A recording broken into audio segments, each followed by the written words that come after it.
बिस्मिल्लाहिर्रहमानिर्रहीम। अस्सलाम वालेकुम नाज़रीन, आप यूट्यूब चैनल देख रहे हैं। मैं इमरान खान। कल हम एक स्पेस कर रहे थे, बहुत सारे ओवरसीज पाकिस्तानी उनकी जानिब से सवाल भी आए थे और वैसे भी मैसेजेस करके पूछते हैं कि हमने रोशन डिजिटल अकाउंट में पैसे भेजे, हम पाकिस्तान लीगल चैनल से पैसे भेजते हैं और हमने इमरान खान के ऊपर एतबार किया था, हमें इम्पोर्टेड हुक्मरानों के ऊपर एतबार नहीं है, तो क्या हम पैसे ना भेजें। तो मैंने उन सबसे वहां पर भी गुजारिश की थी और यहां भी गुजारिश करूं कि जो आप 1 रुपया भी भेजते हैं वो पाकिस्तान के फायदे में होता है। आप इस सिलसिले को बिल्कुल बंद ना करें। पाकिस्तान पे वक्ती तौर पे कब्जा हो गया है। मैं इसको कब्जा इसलिए समझता हूं कि पैसे का इस्तेमाल होता मैंने खुद देखा है, 2 नंबरी होती मैंने खुद देखी है। मैंने देखा किस तरीके से, और मेरे पास बाकायदा शवाहिद मौजूद हैं और बहुत सारी खबरें मौजूद हैं। बहुत सारी खबरें ऐसी होती हैं जिनके शवाहिद तो आपके पास नहीं होते, लेकिन आपको पता होता है कि एक्चुअली किया किसने और क्या हुआ है।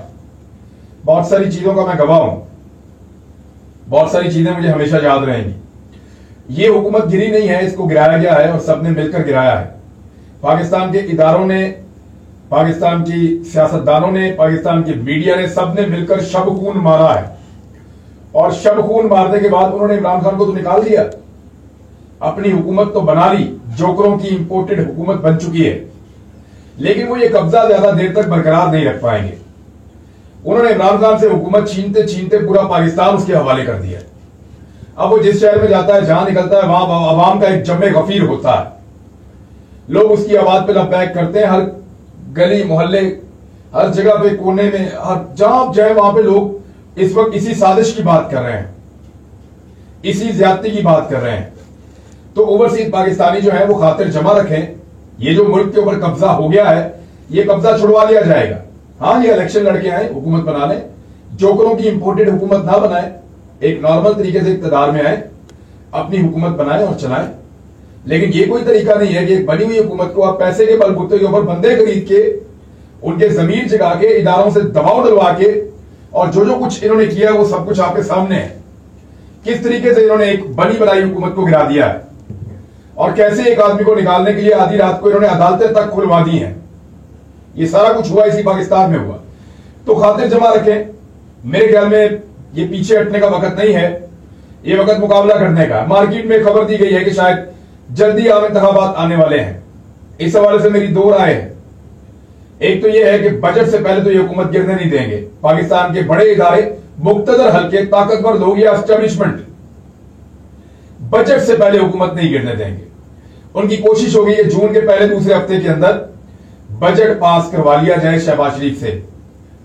अब बाद लोगों की ख्वाहिश है कि शहबाज शरीफ साहब इस साल के आखिर तक जाएं और पाकिस्तान की किस्मत के अहम तरीन फैसले करें, लेकिन ज्यादा लोग ये चाहते हैं कि बजट बस मैक्सिमम इतना बहाना ही चलेगा, आप बजट पास करवाएं और फटाफट जो है वो आप असेंबलियां तहरीर कर दें और फिर इंतखाबात की तरफ बढ़े।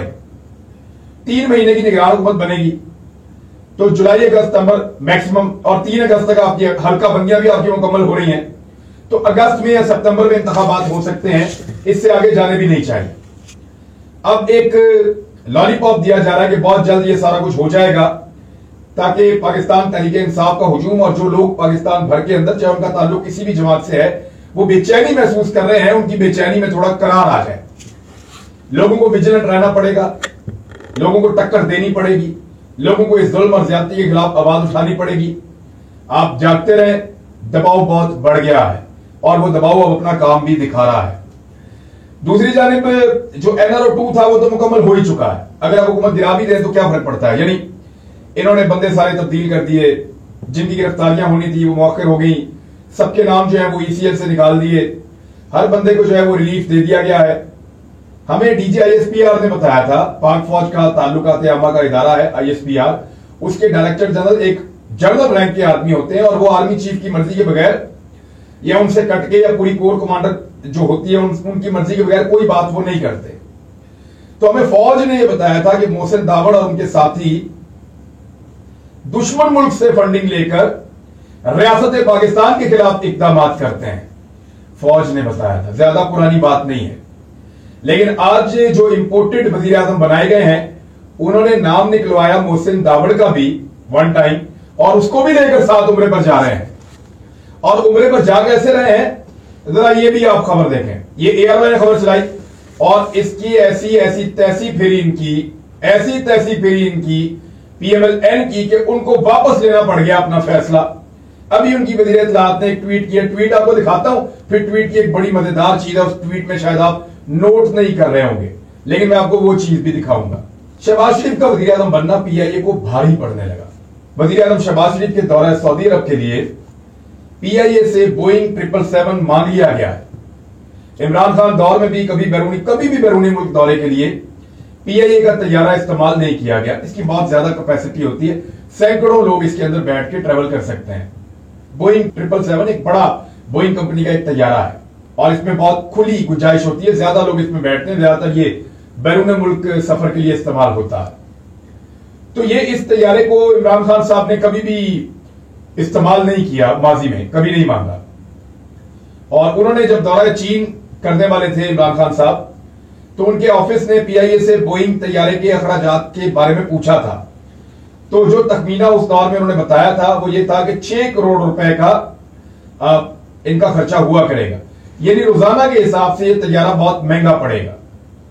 और अब शहबाज शरीफ साहब ने इस तैयारे को तैयार रहने के लिए कहा है उनके ऑफिस ने। ज़राए ने कहा है कि खुसूसी प्रवास इस्लामाबाद से मदीना, जद्दा, रियाज और वापस इस्लामाबाद आएगी। ज़राए का कहना था कि इमरान खान दौर में कभी भी बैरून मुल्क से दौरे के लिए PIA का तैयारा नहीं मांगा गया। और वज़ीर आज़म शहबाज शरीफ 27 अप्रैल को जा रहे हैं बैरूनी मुल्क दौरे के ऊपर, और उसके लिए उनको ये वाला तैयारा चाहिए, देरी तैयारा इनको बहुत जरूरी तैयारा चाहिए और बड़ा तैयारा लेकर ये जाएंगे। मियां नवाज शरीफ साहब भी ऐसे ही बड़ा वाला तैयारा लेकर हमेशा जाया करते थे। इसको करते कैसे हैं, चंद दिन पहले वो तैयारा ग्राउंड कर दिया जाता है। वो रोजाना का जो नुकसान है ना, जो रोज का नुकसान है, वो तकरीबन 50-60 हजार डॉलर का रोज का नुकसान होता है PIA का। तैयारे को चंद दिन पहले खड़ा कर देते हैं, पूरा तैयारा खोला जाता है, उसके अंदर से तमाम वो एरिया खाली किया जाता है जिस एरिया को वज़ीर आज़म ने इस्तेमाल करना है या उनकी फैमिली ने इस्तेमाल करना है। फिर वहां पे स्पेशल कैबिन जो है वो फिट किए जाते हैं लाकर, वो इन्होंने VVIP कैबिन रखे हुए हैं, वो लाकर वहां फिट किए जाते हैं, एविएशन के लोग फिट करते हैं। और फिर वहां पे स्पेशल कुर्सियां, मुलाजमों का एरिया, स्पेशल किचन, हर चीज वहां पे लगाई जाती है।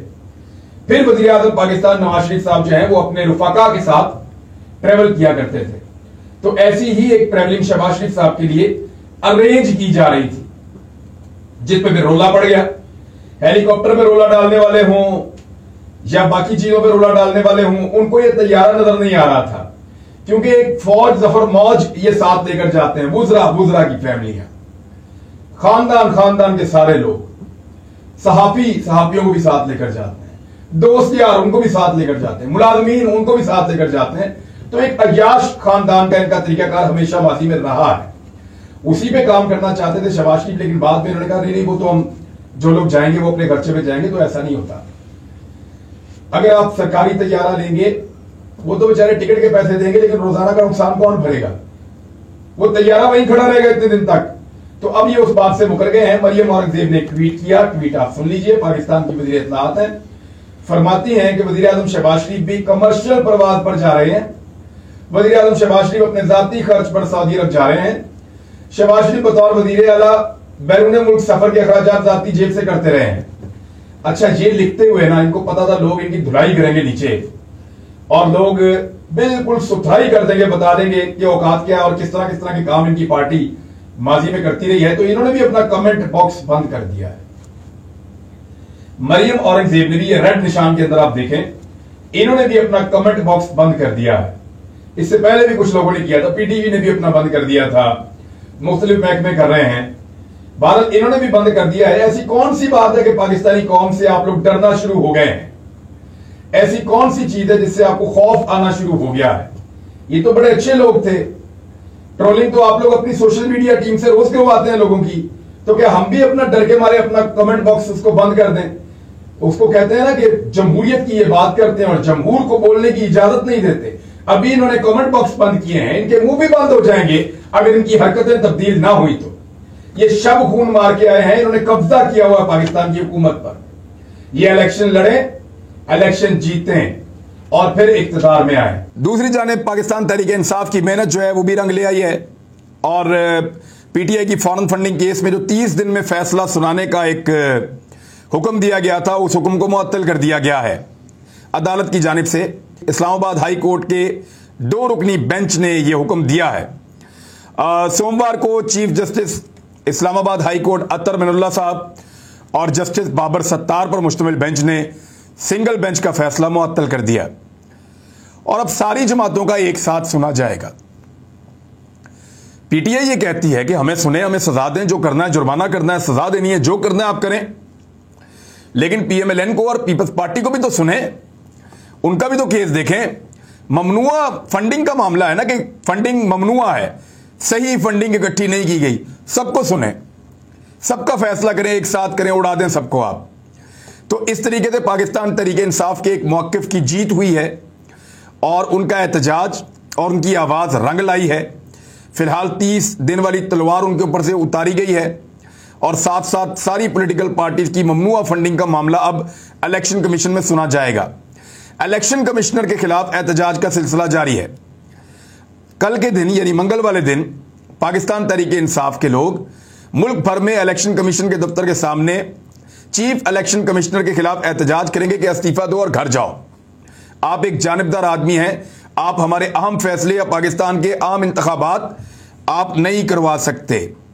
मुनरिफ अराकीन के बारे में इनको लिख कर दिया हुआ कि इनको फारिग करो, उनको अभी तक फारिग नहीं किया।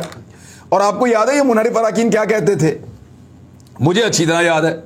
राजा रियाज, नूर आलम खान, वो बासित बुखारी, ये जितने सारे भी थे, बहुत सारे, ये सारे ये कहते थे कि इमरान खान को निकालना बहुत ज़रूरी है, ये मुल्क तबाह हो रहा है, महंगाई बहुत बढ़ गई है, बहुत बुरे हालात हैं। ये लोग सब ये कहते थे, मुनरिफ अराकीन। और हम इनके कहते थे कि आप इस्तीफ़ा दे दें और इस्तीफ़ा देकर आप दोबारा इलेक्शन लड़के आ जाएं, लेकिन आप इस्तीफ़ा तो दें। तो इनका मौक़िफ़ ये था कि जब इमरान खान निकाला जाएगा, ये एक नेक काम हमने करना है, हमारा क्योंकि ज़मीर जाग गया है, हम पहले इमरान खान को निकालेंगे और उसके बाद हम इस्तीफ़ा दे देंगे और फिर हम इलेक्शन जीत कर भी आ जाएंगे। ये इन सब ने कहा था। लेकिन अब बड़ी इंटरेस्टिंग बात मैं आपको बताता हूं कि इनमें से कोई एक भी इस्तीफ़ा नहीं दे रहा। यानी ज़मीर कोई नहीं जागा था, गैरत कोई नहीं जागी थी, सिर्फ इमरान खान को निकालने के लिए इन लोगों की गठजोड़ हो गई थी जो होनी थी। अब इमरान खान को निकाल दिया तो देना इस्तीफ़ा, जाएं हल्के में जाके इलेक्शन लड़ें। तो मुनरिफ अराकीन सारे के सारे इस्तीफे से मुकर गए हैं। और मुकरे किस लिए हैं कि उनको पता है कि हल्के के अंदर इस वक्त जूतियां पड़नी है जब भी जाना है। वोटर हमारा इंतजार कर रहा है डंडा सोटा लेके, हम वापस हल्के में जाने के काबिल नहीं है, इलेक्शन कैसे लड़ेंगे वहां से? और फौरी इलेक्शन तो इनको सूट ही नहीं करता, इनको तो मौत पड़ी हुई है। ये रोजाना अपने सहाफियों को, दोस्तों को इधर उधर फोन करके पूछते हैं कि यार इलेक्शन तो नहीं आने लगा किधरे, यार इलेक्शन जल्दी तो नहीं हो जाएगा, इलेक्शन तो 1.5 साल बाद होना चाहिए। वो 1.5 साल के चक्कर के अंदर है, उनको पता है कि इलेक्शन फौरी आ गया या इस साल के इख्तिताम तक इलेक्शन आ गया तो ये इस काबिल नहीं है कि लोगों को मुंह भी दिखा सकें। ये मुनरिफ अराकीन, इन्होंने किसी ने इस्तीफा नहीं दिया। ये सब ज़मीर जागने का कमाल नहीं था, ज़मीर इनके सो रहे थे, इनकी वो छठी इस जागी हुई थी जिसके मुताबिक इन्होंने इमरान खान को निकालना था और माल बनाना था। बहुत सारे लोगों ने मुबैना तौर पर चीज़ें आपके सामने ही हैं, वो सारी मैंने आपको बताई भी हैं। अब एक और चीज़ मैंने महसूस की है कि जितने चैनल्स इमरान खान के खिलाफ कवरेज करते हैं, जियो है, 24 है, और बहुत सारे चैनल्स हैं, यानी मैं सबके नाम क्या लूँ, आपके सामने ही है। जितने चैनल इमरान खान के खिलाफ कवरेज करते हैं, सबके अपने अपने मफादात होते हैं ना, तो वो अपने चैनल के ऊपर तो इमरान खान के खिलाफ कवरेज कर रहे हैं, जो केबल के ऊपर आपके सामने आता है चैनल, लेकिन अपने अपने सोशल मीडिया के ऊपर जिस तरह वो खबर देते हैं, वहां वो इमरान खान को सपोर्ट कर रहे हैं सारे। गौर किया अपने बात पे, आप गौर करें, उनके थंबनेल्स देखें, उनकी तहरीरें देखें, उनकी हेडलाइंस देखें, तो जितने चैनल इमरान खान के खिलाफ मेन टीवी चैनल्स के ऊपर हैं अपने मफादात के लिए, वो सारे सोशल मीडिया के जो उनके प्लेटफॉर्म्स हैं, वहां पे वो इमरान खान के कॉज को सपोर्ट कर रहे हैं। वजह ये नहीं है कि वहां पे उनका मौक़िफ़ मुख्तलिफ है, ये धंधा है, कारोबार है। उनको पता है कि सोशल मीडिया के ऊपर झूठ बोलेंगे लोग हमें देखेंगे ही नहीं। टीवी चैनल चलाने के तो 10 तरीके हैं ना, झूठी रेटिंग बनवा लो, झूठी जो है वो आप अपनी मशहूरी ले लो, इश्तिहारात आप जोर ज़बरदस्ती ले लो, ब्लैकमेल करके हुकूमत से आप पैसे ले लो, वो बेशुमार तरीके होते हैं चैनल के ऊपर पैसा कमाने के, और ऐसे ज़्यादा पैसा मिलता है। लेकिन सोशल मीडिया के ऊपर आपको सच बोलना पड़ता है। जब आप सच बोलते हैं, लोगों के दिल की बात करते हैं, तभी लोग आपको देखते हैं, वरना आपको नहीं देखते। और अगर आप दिल की बात नहीं करते तो लोग आपको नहीं देखते और आप पैसा नहीं बनाते। तो सोशल मीडिया पे आप देखें, ये धंधा करने वाले सारे लोग सही बात कर रहे हैं, सोशल मीडिया पे ठीक बात कर रहे हैं, मेन स्ट्रीम मीडिया के ऊपर 2 नंबरी कर रहे हैं। तो ये इनको पकड़ने का एक और तरीका भी है, मैंने इसको महसूस किया।